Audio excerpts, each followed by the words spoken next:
Imagine holding a plain old Susan B. Anthony dollar in your hand, the kind most people ignore. It's a coin many think is boring, small, and easy to confuse with a quarter. But what if I told you that one of these little coins, one from 1979 with a P mint mark, could actually be worth way more than a regular dollar? Not $10. Not 100. Not even 1,000. I'm talking about a coin that can be worth $25,000, $43,000, and in the rarest case, even up to an unbelievable $78,000. Yes, a simple 1979 P. Anthony dollar could be a life-changing, high-value treasure hiding right inside someone's coin jar. And many people don't even know these rare ones exist.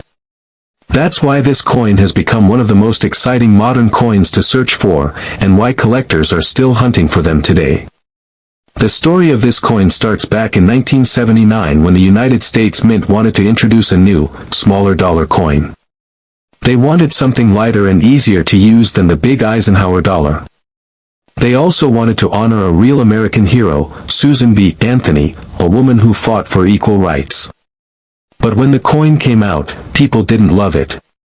It looked too much like a quarter. Cashiers mixed it up. Vending machines didn't take it.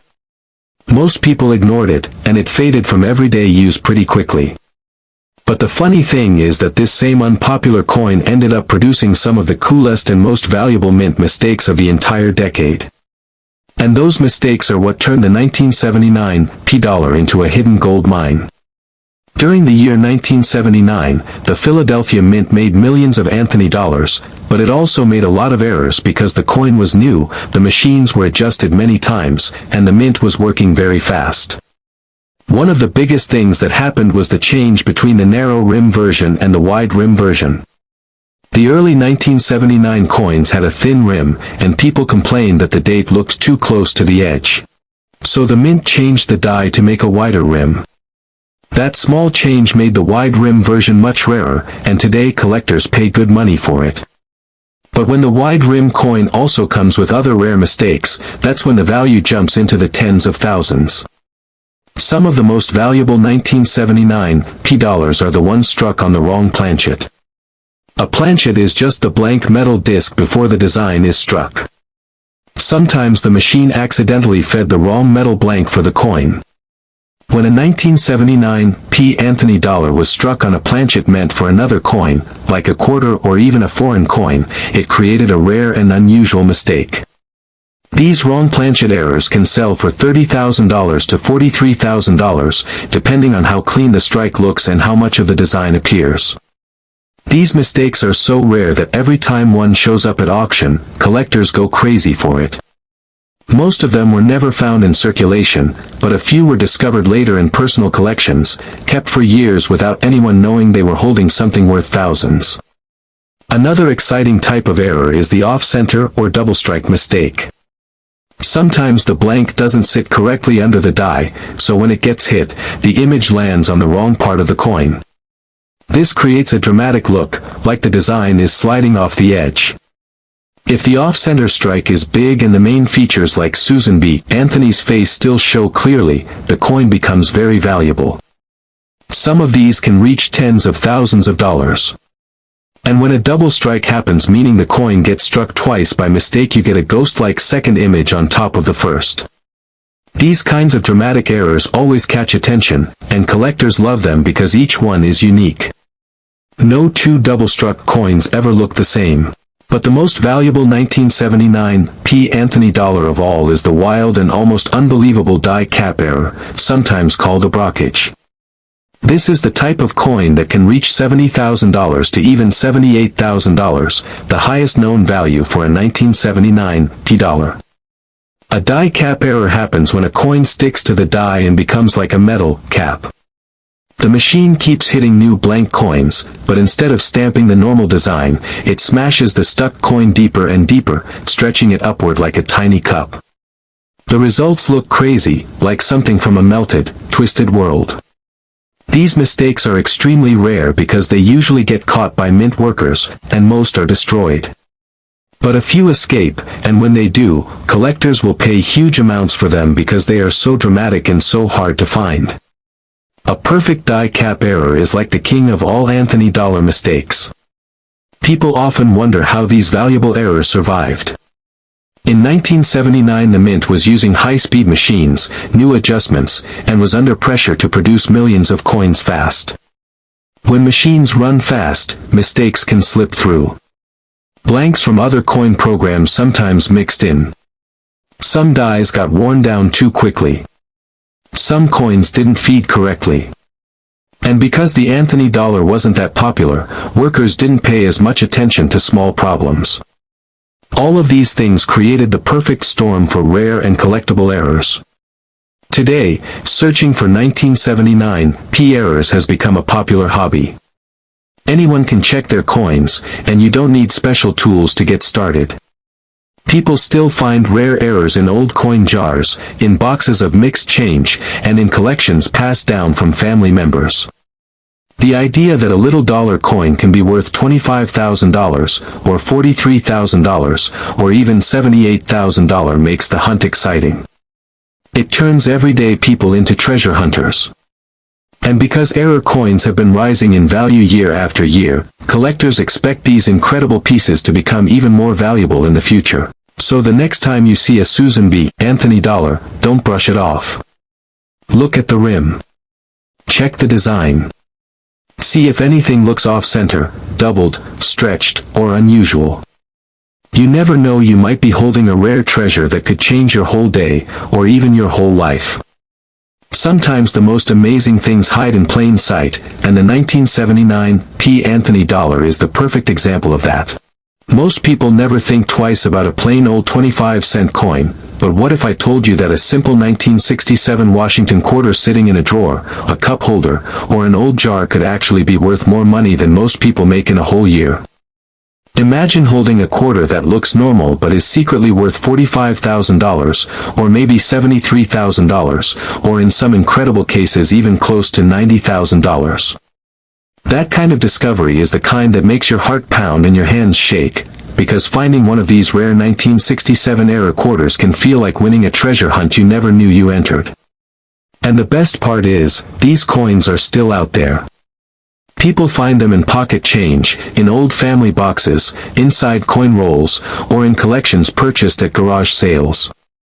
The thrill comes from knowing that you never know when the next life-changing quarter will show up in your hands. The story of the 1967 quarter is actually pretty wild. Back in the mid-1960s, the United States was going through a serious coin shortage. People were hoarding silver coins because silver prices kept rising, and because of that, the government had to make huge changes. In 1965, the Mint stopped making silver quarters and switched to copper-nickel-clad coins, the same type we use today. But the problems didn't end there. To slow down coin collecting and to push more coins into circulation quickly, the Mint removed all mint marks from 1965 through 1967.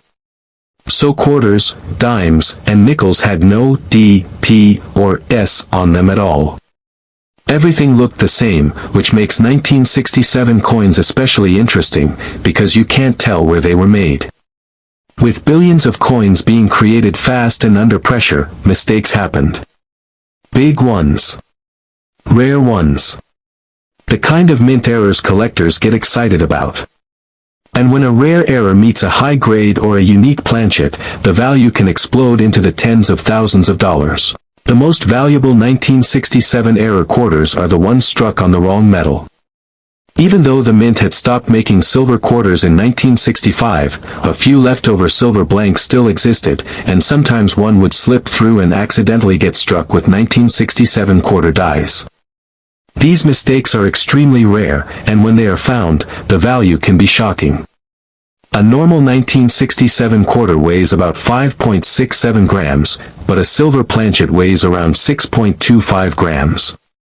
So if a quarter looks extra bright, sounds different when tapped, or weighs heavy, it could be one of those rare silver-struck errors. One of these can easily sell for $45,000 to $73,000, and in top shape, collectors are willing to pay even near $90,000. That's why people get so excited about checking their old change. It takes only one coin to change everything. Another rare and valuable type of 1967 quarter is one struck on a foreign planchet. The U.S. Mint made coins for other countries during this time, and sometimes foreign blanks got mixed in by accident. These planchets might be smaller, thinner, darker, lighter, or just plain weird. If you ever find a 1967 quarter that feels off, looks strange, or weighs wrong, it could be one of these. Some of these foreign planchet errors have sold for thousands, and the rarest combinations can pass $50,000. These coins are rare because most were used in circulation and went unnoticed.